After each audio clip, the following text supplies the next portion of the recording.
په اکوړه خټک کې یو ډېره زیاته دردناکه پیښه څنګه شوې وه.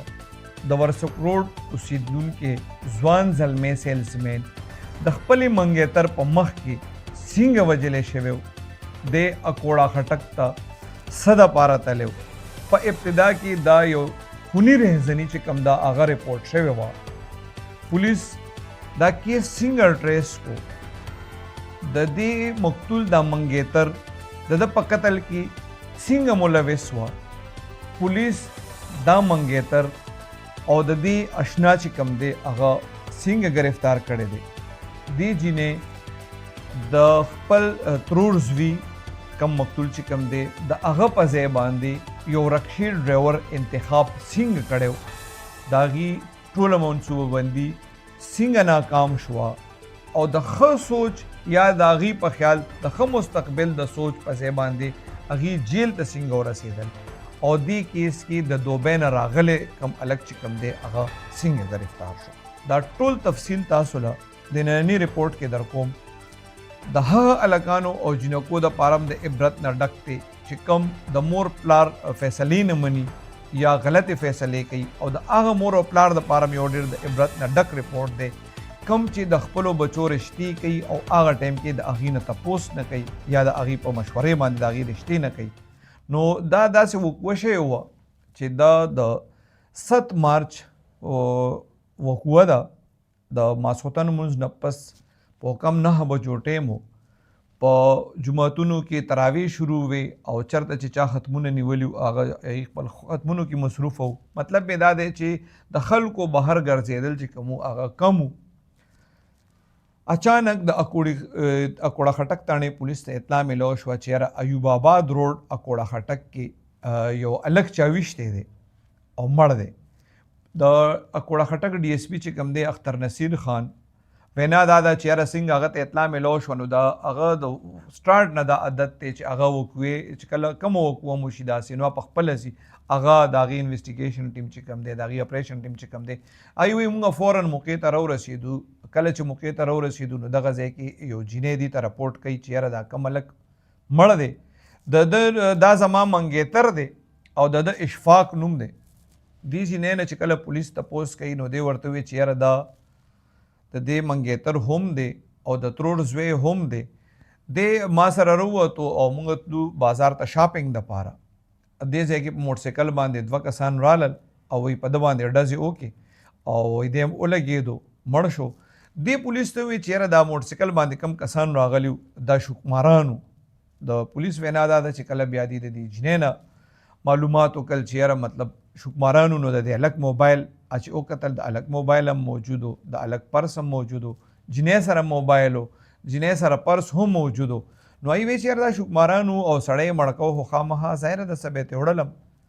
دغه ځای کې د ډي ایس پي اختر نصیر وینا دا ده چې د شک پیدا شو خو چونکې څنګه چې پولیس ور رسېدل دغه موقع ته نو دې ځای سره د دې جینۍ کور هم نږدې و د دې هلک هم دغلته نور رشته دارانو چونکې دی خو د ورسک روډ اوسېدونکی خو دغه ځای کې بلا شي رشته دارانو. نو دی وایي چې کله موږ دا خبرې دی د کور موقع ته را رسېدو نو د دې مقتول فیملي ډېر خلک دغلته نږدې رشته داران چې ور را رسېدلي وو زنانه هم پکې ډېرې وې. نو دی وایي چې هغه موقع داسې وه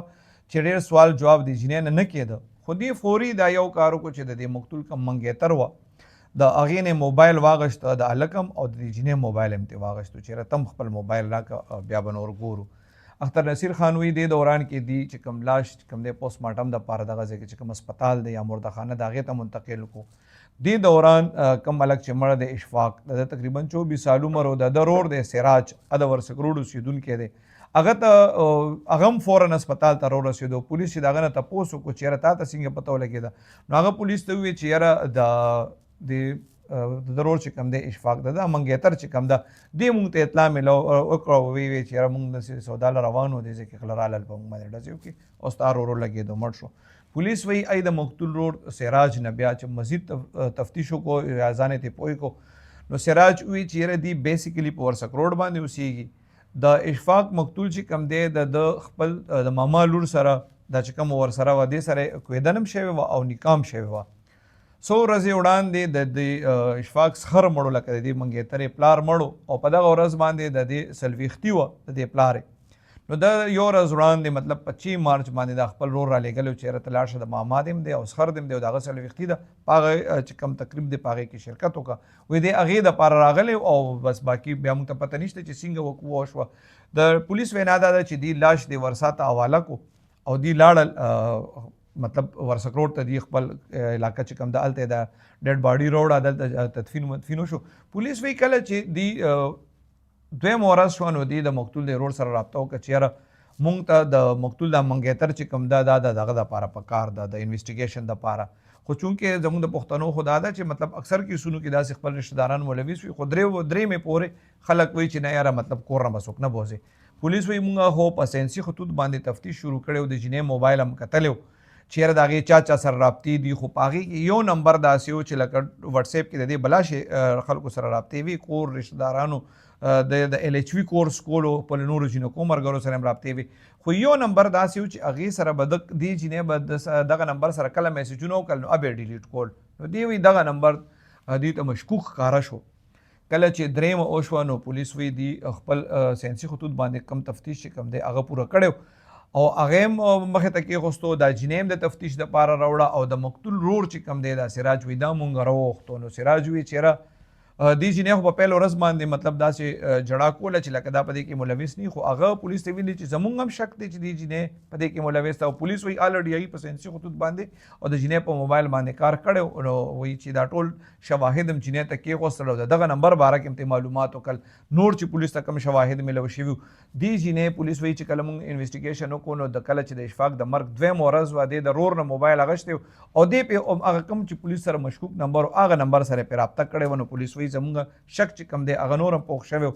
پولیس وایي چې کله بیا دی د جینۍ ته دا ټول شواهد کېښوستل څه میسیجونه داسې وو چې نه و ډیلیټ شوي او نو دوی ورته وایي چې یاره مونږ ته ښه پته ده خو ته راته ووایه چې دا پلانینګ دې څنګه کړی دی ځکه چې دا کم ثبوتونه مونږ سره دي نو هغه دا دي هغه پولیس وایي چې کله دی دا ټول ثبوتونه د جینۍ ته کېښوستل ساینسي خطوط باندې چې کوم شوي نمبر یې میسیجز د مرګ نه پهله میسیجز د موقع میسیجز د بیا وروستو د مرګ نه بعد چې کوم میسیجز دا ټول هر څه ورته کېښوستل نو وایي جینۍ بیا ډاډه شوه چې او یاره دا ما کړی دی دا قتل څنګه دې کړی دی پولیس وایي چې موږ دې تپوس وکړو نو دی بیا پولیس ته ویلي دي چې یاره دا اشفاق خو د دې د ترور زوی مو د دې کویدن هم شوې وه نکاح هم شوې وه خو چونکې دا د اف ایس سی کړې ده او دا دغلته د ایل ایچ وي لیډي هیلث ویزیټر ټریننګ کوي چېرته نو کله چې بعد ټریننګ لتله راتله نو د دې دوران د دې چې کومه رکشه کې بتله راتله هغه رکشې ډرایور سره د دې تعلق جوړ شو بیا د دې هغه تعلق چې کوم دی ډېر زیات پوخ شو وایي نمبر ایکسچینج شوي او بل سره بیا به هغه رابطې مابطې کېدې دا جینۍ وایي چې دې رکشې ډرایور سره د تعلق د دې جینۍ تعلقات دومره ډېر زیات شو چې دې دواړو د واده فیصله وکړه خو کله چې دې د واده فیصله وکړه نو دې جینۍ د رکشې ډرایور ته بیا ویلي دي چې یاره چونکې زما خو د خپل ترورزوی سره نکاح هم شوې ده منګنیم هم شوې ده نو اوس نه کېږي نو دې دا دواړو دا منصوبه بندي وکړه چې یاره خو بس نکاح شوې ده اشفاق به د مخې نه لرې کړو مړه به کو او خلکو ته به وایو چې دا د رهزنۍ واقعه وه بس هغه به پولیس په رهزنۍ باندې کار کوي او مونږ به بیا مخکې مطلب دا دی چې واده وکړو یا مخکې چې دې څه منصوبه بندي وه هغه به وکړو نو پولیس وایي چې کله دې جینۍ بیا جرم ومنه دی بیا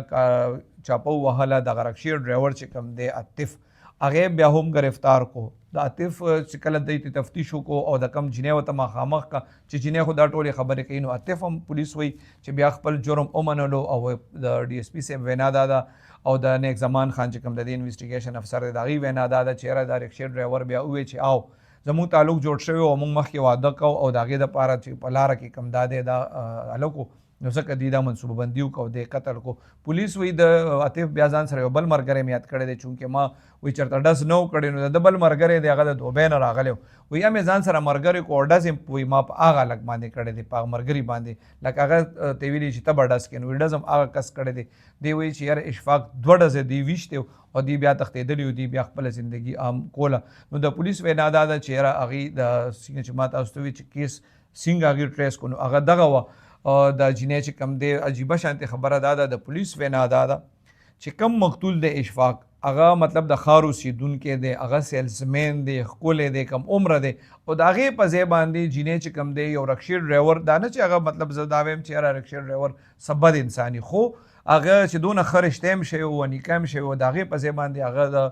بل منګیتر چې کوم دی قتل هم کو دی رکشې ډرایور دپاره پولیس وایي چې د هغه ته عمر هم زیات دی او دا لږ ته ډېر ښکلی مو دا چې کوم مړ شوی دی نو پولیس وایي دی خو خپل جرم منلی دی او مخکې به مطلب په عدالت کې چالان جمع کېږي ګورو چې چاته سزا کېږي څوک په ضمانت وي د چا چې څونه کردار وي هغه ته به هغومره سزا ضرور میلاویږي خو څنګه چې ما تاسو ته وایي چې دې کې د جینکو هلکانو دپاره ډېر ښه میسج دی دې جینۍ چې کوم دی ګوره د اف ایس سی کړې وه مور پلار به پرې څونه خواري کړې وه د ایل ایچ وي کورس کولو دې ته یو مخکې مستقبل و مور پلار والا یو ښه رشته کړې وه دې هېڅ څه ته ونه کتل هېڅ سوچ ونه کو نو دغسې زه هغه هلکانو جینکو ته یم چې څوک د دې په شان سوچ لري سوچ کول پکار دی د پولیس چې کوم دی هغې انویسټیګیشن په هر یو کیس کې کوي او هر یو کیس کې تقریبا 99% کیسونو کې پولیس چې کوم دی حقیقت ته رسي نو دې جینۍ که فرض کو دغه